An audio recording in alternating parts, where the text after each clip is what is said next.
जेव्हा दोन व्यक्तिमत्व एकत्र येतात, दोन विचार एकत्र येतात, दोन चरित्र एकत्र येतात, दोन व्यक्तिमत्व जे एकमेकाला ओळखत नसतात ते एकत्र येतात आणि त्यांच्यामध्ये संवाद होतो, त्यांच्यामध्ये त्यांची जीवनचर्या सुरू होते, त्याच्यानंतर खऱ्या अर्थाने त्यांच्या विवाहाची सुरुवात होते.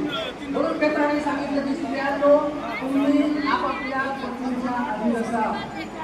आणि नवऱ्यानं पण सांगितलं की नवऱ्यानो, आपल्या पत्नीशी स्तुतीने वागा, कारण ती नाजूक पात्र आहे आणि म्हणून तिचा तुम्ही त्या प्रकारे तिचा सन्मान करा.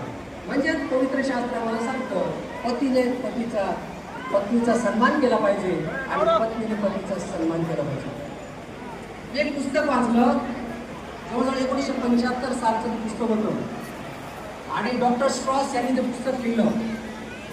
त्या पुस्तकाचं नाव होतं मॅरेज इज द लाईफ.